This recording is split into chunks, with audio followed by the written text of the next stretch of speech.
Alright guys, welcome back to a long-awaited, I don't know if this has been anticipated video update. Any of you that have been paying attention will be aware of what I've been working on of late.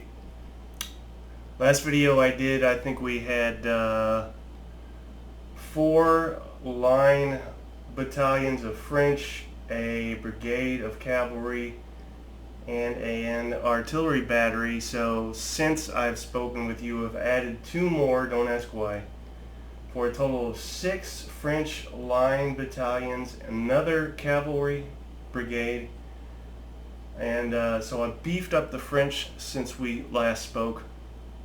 But more importantly, I've begun the pesky British, and I have now a total of 4 line battalions, and more to go, but we'll get into that and all the particulars in this video. So for those of you that warned me and told me and have noticed, I in fact have fallen down a hole.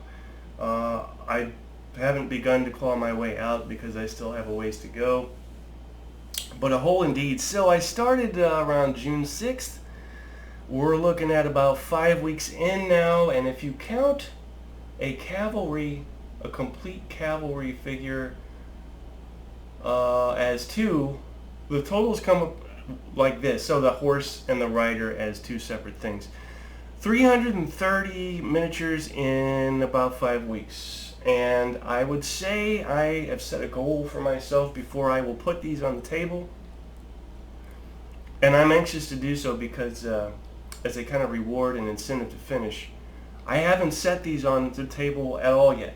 They're not allowed to go on the table until I reach my goal. That goal is, so again, I've got 4 British line units here, and I want to add at least 2 more. Now, how do I want to do that? I'm not sure, because I have options. I keep telling myself I'm going to add just another straight 2 line foot battalions, but I also have some Hanoverians that I could field. Maybe I'll do that at a later date. Prussians I'm not going to mess with. And then I have the 95th Rifles, which has been a nightmare, but we'll get into that as well. So what I'll probably do is add 2 more line units of British.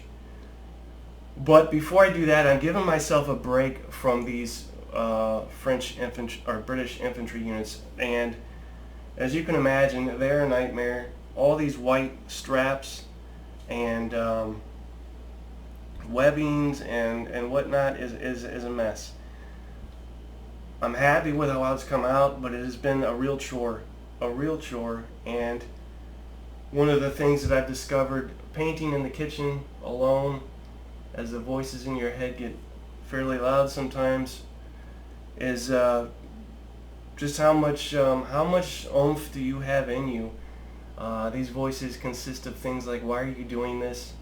Stop painting. Go do something else. What are you trying to prove? All these things. Because the body and the mind is a clever thing, and if it doesn't like doing what it's doing, it'll come up with ways to get you to stop. Does that mean that I don't like what I'm doing? Well, I wouldn't say I thoroughly enjoy what I'm doing, but the end result is well worth it. When I finish a unit of these and I get it washed up, and it is just, it's worth it. But again, it's a kind of cruel and unusual form of self-torture, more or less, this painting thing.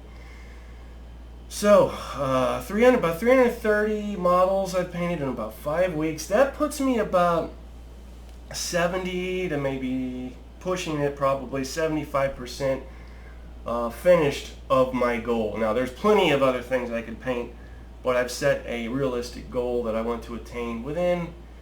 I'd like to have it attained by the first week of August, because I'm heading out for a visit home in early August. So before that, but you know, if I don't make that, I'm not going to cry about it.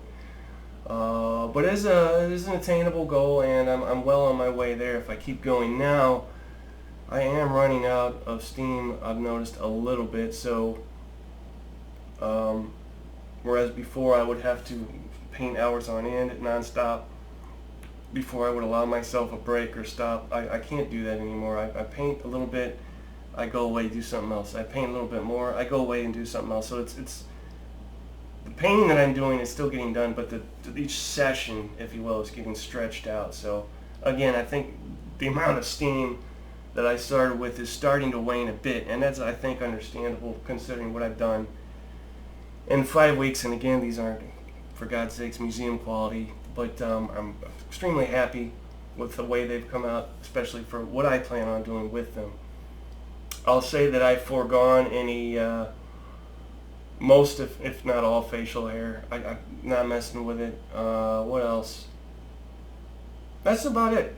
I've kept up with the facings, the collars, the cuffs, especially on these, the way these British are with the packs. And if I ever have this to do over again, I will do this differently. I will paint them before I completely finish building them, because getting in behind the pack to do the collar and then the hair and then the opposite side of this, what is this? It's not a bedroll. Is it a jacket? I don't know. It's just ludicrous. It's insane, and it takes so much time. But I take my time, and I don't try and rush through it just to get done. But it's a real bear, these British, and I thought they'd be easy. I thought, the half of them are already done because the gray pants or gray primer, good to go.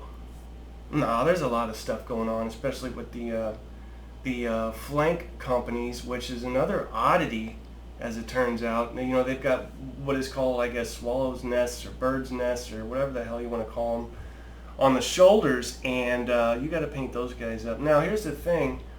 I find myself short of these flank companies, these guys with the shoulder, swallow's nests on the shoulders, and I don't know why that is.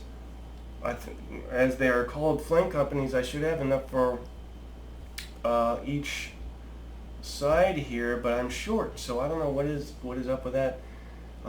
Is it just you get one per side? Are they just being stingy, Warlord? Should you have two per side? Can you have none? I guess it's all up to you. But yeah, it's been a thing. So what else? Basing, I haven't started any of that yet. I'll save that for the very end. All the while, considering how I will do this, I guess maybe the easiest way that I've noticed is the PVA, Elmer's glue stuff, water it down, get it on there, dump some sand on there, and then maybe do some light dry brushing for highlights, and some drop some scatter or some whatever static grass on there, and call it a day. One of the things I am looking forward to is basing these leaders, because see, I've started using these guys. Leaves a lot of space for some great diorama effects. And yeah, I've lost it. I've gone nuts. I've gone completely down the miniatures hole here with this stuff. But there's no hope for me, so don't try and save me.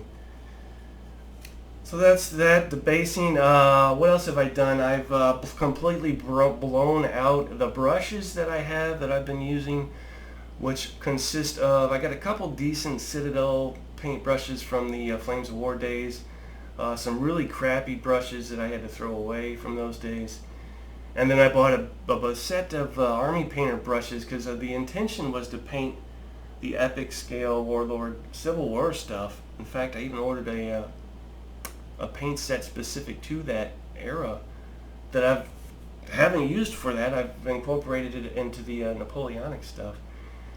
But what I did is there's an art store right by me that's relatively new, and I thought, I'll go in there on the off chance and see if they have anything that I could use. And sure enough, they've got all kinds of stuff. Now, they don't have paints that I would want to use, but everything else they've got it. So Winsor & Newton Series 7, the Rolls Royce of paintbrushes.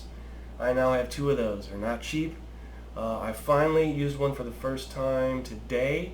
I even bought this special soap and conditioner because this is sable hair, and hair is hair, and if you shock or damage hair with chemicals and stuff, it's gonna, well, blow out. So I've got this special cleaner to increase longevity of these brushes.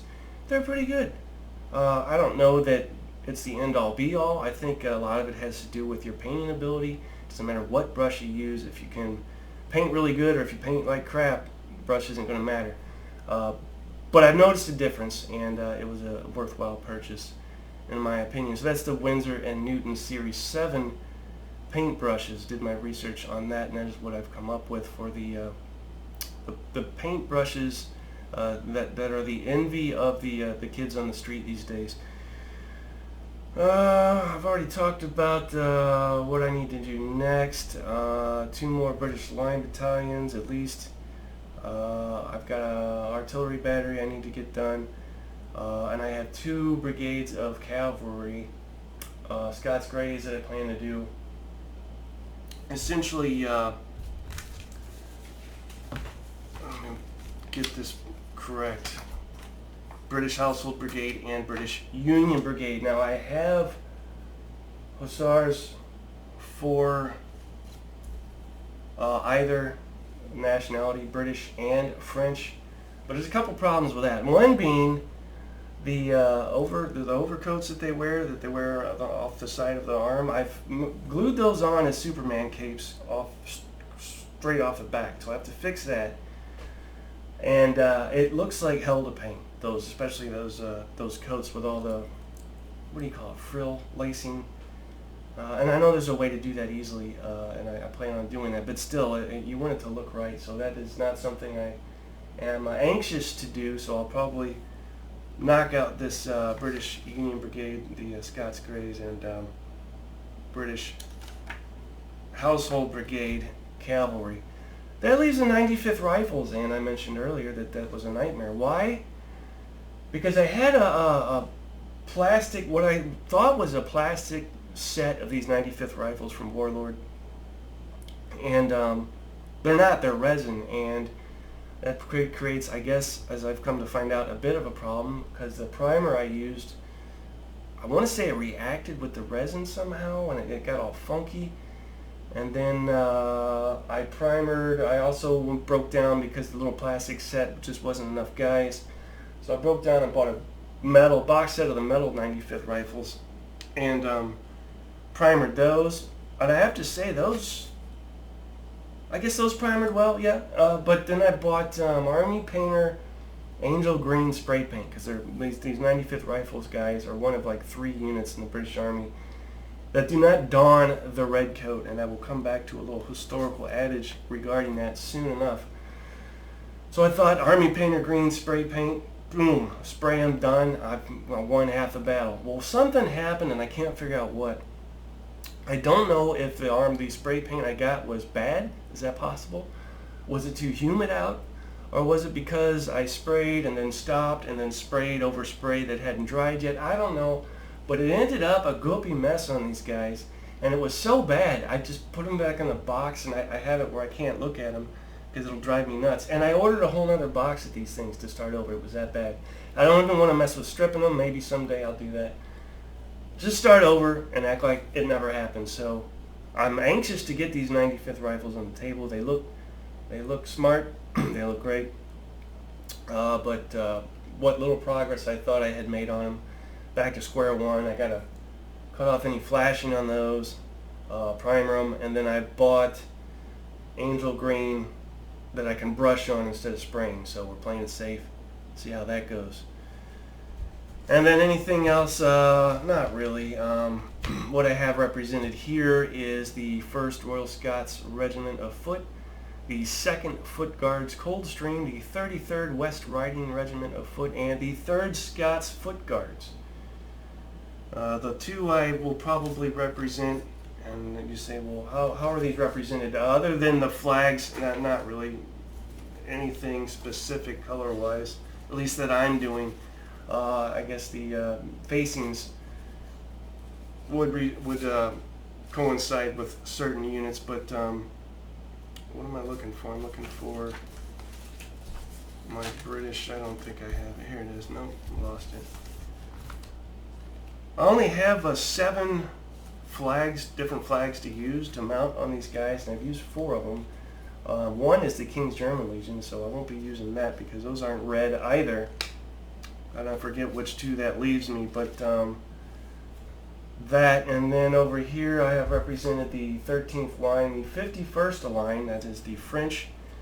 Notice the 51st line has the flag upside down, which is awesome. I have to fix that.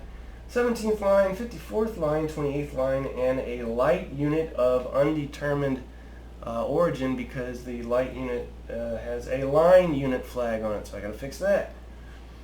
A battery of 6-pounder cannon, and my line lancers, and my chasseur cheval that I've added there. That's that. The thing I wanted to share with you, historical adage-wise, was kind of interesting. I don't remember where I found this. I was looking up regimental facings, uniforms of the infantry, blah, blah, blah, regarding the British. And it says, I found this funny. Red and white, they say, who's they? I don't recall. Red and white made an easy target. The English are the only nation who have maintained in their army the red coat. The proud red coat, as Napier calls it. This coat, which makes their soldiers look like dressed-up monkeys, is supposed by its brilliancy to strike terror into the enemy. The Danes and Hanoverians used to wear the red coat, but they dropped it very soon. The first campaign in Schleswig proved to the Danes what a capital mark to the enemy is offered by a red coat and white cross belts. And that is from the Armies of Europe in Putnam's Monthly, published in 1855. It says, despite the best efforts of Sir John Moore, when it came to choosing a new uniform in which to fight, conservativeness won the day. While the 95th Rifles were permitted to adopt the green clothing and black leather equipment of the German regiments in British service, I would say specifically the King's German Legion. The light infantry regiments were ordered to conform to the regulations for light companies retaining red jackets. Found that interesting. There's all this historical information you come across. And it says, during the Napoleonic Wars, with the exception of only 3 units, that being the 60th, the 95th Rifles, of course, and the King's German Legion, the British infantry wore red jackets. The cloth was dull red for rank and file and bright scarlet for senior NCOs and officers. Another thing that's mentioned is this kind of myth that says, correctly, there's no basis for the historical myth that red coats were favored because they did not show blood stains. Blood does in fact show on red clothing as a black stain. So any of you that have heard or maintained that myth, it is in fact just that, a myth.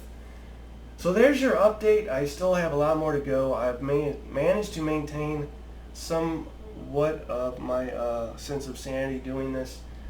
I've gone fairly quickly and rapidly, in my humble opinion, but I am starting to, again, run out of steam a bit, slow down a bit. What's the hurry? I guess there is no hurry, other than, again, I've set myself this goal. I'm afraid if I don't reach it, this can be stretched out and then ultimately not finished. I don't want to do that with this. I don't want to start it and not finish this stuff. I want it to be done. I want to get it on the table. And I've set a goal for myself to do that, so that's what I'm going to do. Again, I'm about 70 to 75% there regarding that goal. But I got to keep going. So I probably won't talk to you guys again for a while. Hopefully the next time I do talk to you guys, I'll be at the tail end of this stuff. I'll talk to you before I start basing them. But the bulk of, if not the remainder of, the British will be done next time I talk to you, God willing. All right. Thank you guys for humoring me. Thank you for your patience regarding the infrequency of videos during this crazy time period of I'm just rolling. I'm just painting. What's Jason doing? Painting. Goes to work, paints. Sleeps, paints. Eats, paints. That's all I've been doing. So because you haven't heard from me, that is why. I've just been painting. All right, guys, take care, be safe, be nice to one another. I'll talk to you when I'm finished with the British. Bye-bye.